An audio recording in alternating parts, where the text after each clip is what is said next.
ചേച്ചി എന്താ കരുതിയത്? അച്ഛൻ അവിടെ ഉള്ളതുകൊണ്ടാ അഭിയേട്ടൻ കല്യാണത്തിന് സമ്മതിക്കാത്തതെന്ന് ഞാൻ അച്ഛനോട് പറയുന്നോ? നല്ല കാര്യമായി.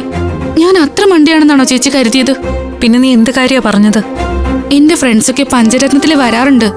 അച്ഛൻ അവിടുത്തെ ജോലിക്കാരനാണെന്ന് പറയുന്നത് എനിക്ക് ഇഷ്ടമല്ലെന്ന് പറഞ്ഞു. അച്ഛൻ ഞാൻ പറഞ്ഞത് വിശ്വസിച്ചിട്ടുണ്ട്. എനിക്കൊരു സങ്കടം ഉണ്ടാകുന്ന കാര്യമാകുമ്പോ അച്ഛൻ അതിനൊരു പരിഹാരം കാണുന്ന ഉറപ്പാ. സത്യം പറയാലോ അശ്വതി, കൃഷ്ണേട്ടൻ ഇത് പറഞ്ഞപ്പോ നീ ഞെട്ടിപ്പോയി. നീ എല്ലാം തുറന്നു പറഞ്ഞിരുന്നെങ്കിൽ കൃഷ്ണേട്ടൻ തകർന്നു പോയനെ. എനിക്കറിയാം ചേച്ചി, എന്താണ് സത്യമെന്ന് ഞാൻ പറഞ്ഞ അച്ഛൻ ആ നിമിഷം പഞ്ചരത്നത്തിൽ നിന്ന് ഇറങ്ങും. കാരണം അഭിയേട്ടന്റെ ചേച്ചിയുടെയും കല്യാണം കാണാൻ ലോകത്ത് ഏറ്റവും കൂടുതൽ ആഗ്രഹിക്കുന്നത് അച്ഛനാ. പക്ഷേ അങ്ങനെ അച്ഛൻ അവിടെ നിന്ന് ഇറങ്ങിയ ഒരു പക്ഷേ പിന്നെ അച്ഛനെ എനിക്ക് ഒരിക്കലും കാണാൻ പറ്റില്ല. അച്ഛൻ പോവും. മക്കൾക്കൊരു ശല്യമാകാതെ ദൂരെ എങ്ങോട്ടെങ്കിലും പോവും. ഇപ്പോ അച്ഛൻ ഈ നാട്ടിൽ തന്നെ ഉണ്ടെന്നുള്ള ഉറപ്പെങ്കിലും ഉണ്ടല്ലോ. ആഗ്രഹിക്കുമ്പോഴൊക്കെ കാണാൻ പറ്റിയില്ലെങ്കിലും അച്ഛൻ അടുത്തുണ്ടെന്നുള്ളൊരു ഉറപ്പ്, ആ ഒരു ഉറപ്പ് വലിയൊരു ആശ്വാസ ചേച്ചി. എനിക്കതറിയാം. നീ ഇപ്പൊ അനുഭവിക്കുന്ന ധർമ്മസങ്കടം 20 കൊല്ലം അനുഭവിച്ചതാ ഞാൻ. അച്ഛൻ അടുത്തുണ്ടായിട്ടും ഒന്ന് കാണാൻ പറ്റില്ല. മോളെ എന്നുള്ളൊരു വിളി കേൾക്കാൻ കൊതിച്ച് എത്ര നാളാ ഞാൻ കഴിഞ്ഞെന്നറിയോ? ആ സങ്കടമൊക്കെ മാറിയില്ലേ? ഇപ്പോ ചേച്ചിയുടെ കൂടെ തന്നെ ഇല്ലേ ചന്ദ്രനങ്ങള്? നിന്റെ കാര്യത്തിലും അങ്ങനെ ഉടനെ ഉണ്ടാവും. എല്ലാം കലങ്ങി തെളിയും. അതിനുവേണ്ടിയാ അഭിയെപ്പോലും എതിർത്ത് ഞാൻ കൃഷ്ണേട്ടനെ ഇങ്ങനെ കൂടെ നിർത്തിയിരിക്കുന്നെ. അച്ഛൻ എന്തെങ്കിലും ഒരു പുതിയ ജോലി അന്വേഷിക്കാന്ന് പറഞ്ഞു. ഈ നാട് വിട്ടു പോവില്ലെന്ന് സത്യവും ചെയ്തു. ആ വഴിക്കൊന്ന് ശ്രമിച്ചു നോക്കാം. അഭിയുടെ കഴുത്തി താലി കെട്ടുമ്പോ എല്ലാവരും എന്റെ കൂടെ ഉണ്ടാവണം. അച്ഛനും കൃഷ്ണേട്ടനും നീയും എന്റെ അനിയത്തിമാരും ഒക്കെ. ആരെയെങ്കിലുമൊക്കെ വേണ്ടെന്ന് വെച്ചിട്ട് എനിക്കൊരു ജീവിതം വേണ്ട. അങ്ങനൊരു ജീവിതം ജീവിക്കാൻ എനിക്ക് പറ്റൂല്ല.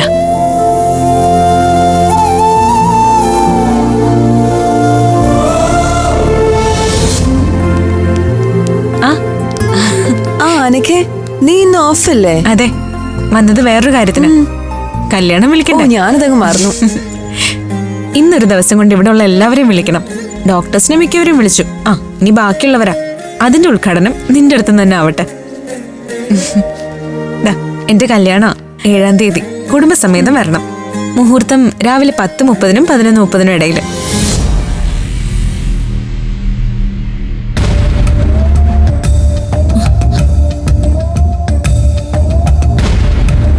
കല്യാണ പെണ്ണാണല്ലോ.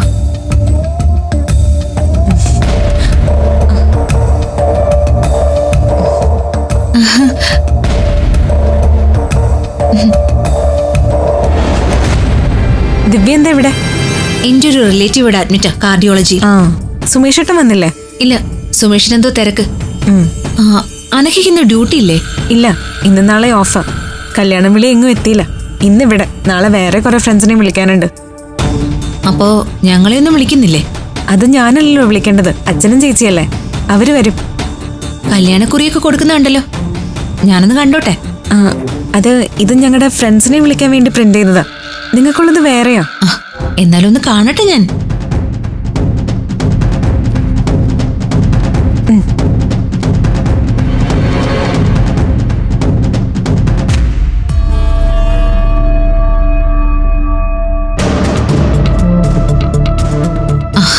അപ്പൊ ശരി, ഞാനങ്ങ് ചെല്ലട്ടെ. കാർഡിയക് ഐസിയിലുള്ള ഹരിപ്രസാദിനെ കാണാനാണ് ഞാൻ വന്നത്. അമ്മയുടെ ബന്ധുവാ. ഇടയ്ക്കൊന്ന് ശ്രദ്ധിച്ചോളേ. ശരി. പിന്നെ എന്തെങ്കിലും ആവശ്യം വന്നാ ഞാൻ വിളിക്കും. ആയിക്കോട്ടെ. അപ്പൊ ശരി, ബൈ.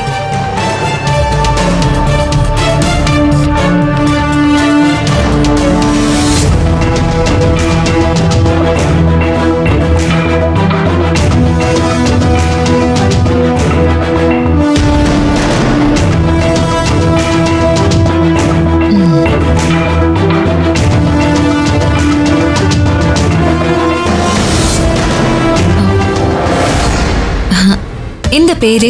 മീനാക്ഷി. അനഘയുടെ ഫ്രണ്ടാണോ? എനിക്കും അനഘയെ പരിചയമുണ്ട്. നിങ്ങൾ രണ്ടുപേരും കൂടെ സംസാരിച്ചില്ലേ? അത് ഞാൻ കണ്ടു. അനഘയുടെ കല്യാണമാ, കാർഡ് തരാൻ വന്നതാ. ആണോ? എവിടെ കാർഡ് കാണട്ടെ, ഞാനിതുവരെ കണ്ടില്ല കേട്ടോ. മിക്കവാറും അവൾ എനിക്ക് പോസ്റ്റ് ചെയ്തിട്ടുണ്ടാവും.